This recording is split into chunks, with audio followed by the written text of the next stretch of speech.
Hey, I'm Camille.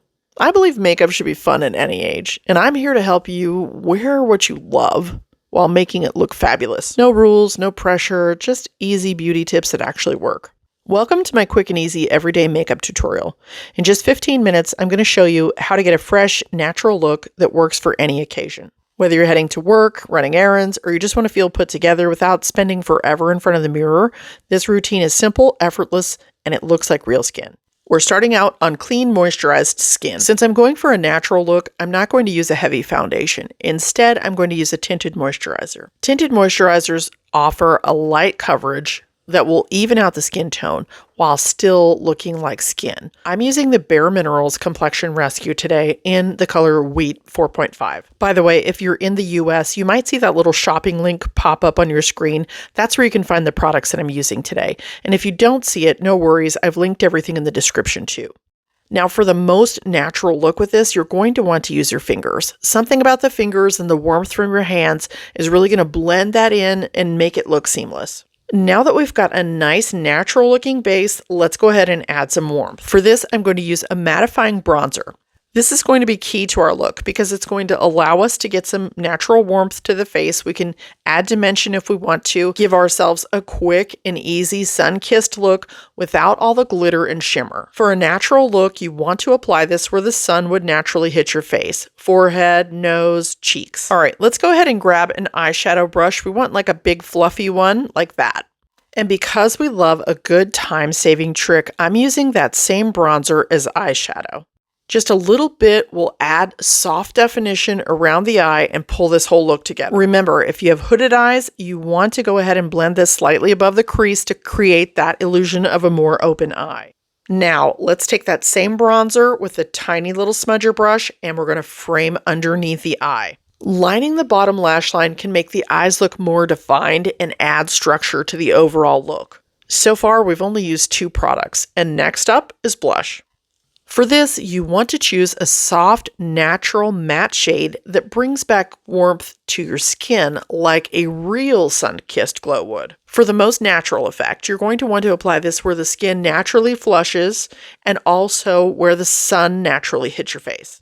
For the lips, I'm using a clear lip plumper. It's going to hydrate, smooth, and give a fuller look without being over the top. We'll come back to that in just a minute, but let's talk about brows. A fuller brow naturally frames the face and draws attention to the eyes. So I'm starting with an eyebrow stamp to quickly fill them in. But first, here's what my lips looked like 2 minutes ago. Now look at the color. The increased blood flow caused by the lip plumper makes the lips look flushed. Later on, we'll blot the shiny part off for the most natural look.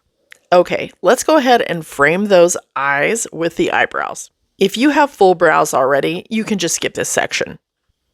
I've kind of gotten addicted to using these stamp and stencil kits because they're just so fast once you get it down. The one that I'm using here is by Mad Love and it's in the color taupe. No matter what you end up using on your brows, make sure that you're using a spoolie, even if it's a weird one like I have here, and comb through the brow to distribute the color and also to make it look more natural. I actually love using these pomades because they are water and sweat resistant. And that's not really all that important during the winter months for me, but especially during summertime. I live in the southern part of the United States in Alabama, and it is really hot and humid here.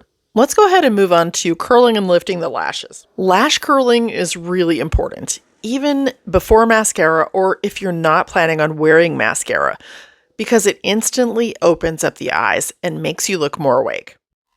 Now for some mascara, but in keeping it natural looking, we're going to use a lifting mascara that doesn't clump, but also gives some definition and holds those lashes up all day. I absolutely love this mascara, but it is really expensive. A close, affordable dupe for the Lash E-Doll mascara would be the Maybelline Lash Sensational Mascara. And look at this when I'm done. It's just a beautiful, clean look, not a clump to be found. And this is looking so natural, you could almost consider it no makeup. But what's that I see? It looks like I got some mascara on my eyelid. What a perfect place for a mistake, because now I get to show you how to remove it. The first thing you want to do is allow it to dry. Once it's dry, you can use a clean brush or you can use a little Q-tip and just flake it right off. Mascara was designed to stick to the lashes, but really not to the skin. Now let's talk about concealer and how to use it to just barely enhance our look. I'm going to use my favorite hydrating formula that is thin and blends like a dream and also has some blurring in it. If you don't have a thin, yummy concealer with blurring in it, you can get one worldwide with the discount code on screen, or you can take your concealer and mix it with a little bit of your eye cream. Using a thin formula actually helps this to not look overdone. Now, we're going to tap some of this in the inner eye to brighten it up, and then we're going to apply some at the outer corner of the eye and swoop it up for a little bit of a lifted look. Then, to get that same natural look that we got with the Tinted Moisturizer, we're going to use a clean, dry finger, and we're going to blend and pat it into the skin. Then take whatever's left on the brush and tap it into those places that you feel like you need a little bit more coverage or a little bit more brightness. It's really important to use the smallest amount of concealer, especially when you're going for these nice natural looks. Compared to full coverage makeup, where the goal is to cover up all of the skin, natural makeup is all about letting the skin shine through, but also doing a little bit to conceal those little imperfections too. The difference in natural makeup is that it's very subtle.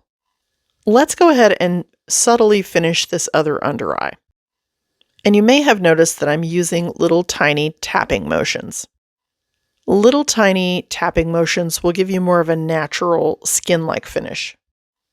The last thing we're going to talk about is setting this in place. Most of the makeup that we have on today really does not require a setting powder. But if you have an oily nose, you want to blur out some pores, or you want to set your concealer in place, here's how I do it. I'm using the L'Oreal Blur Fection up to 24-hour blurring, brightening, loose setting powder and an eyeshadow brush. And all I'm going to do is go over any area on my face that is prone to getting very oily, pretty much in my T-zone, or that I have some pores, especially on my nose, that I'd like to conceal. And then I'm also going to take the tiniest bit and apply it right there where my concealer tends to crease. I'm not going anywhere near my under eye because that would just dry me out and defeat the purpose of using that beautiful concealer. And that's it. A fresh, natural looking face in just 15 minutes. Remember, the prettiest things you can wear are self-confidence and a smile. So take care of your skin, take care of yourself, and wear what makes you feel good. If you enjoyed this, please make sure to like, subscribe, and let me know in the comments what kind of content you'd like to see next.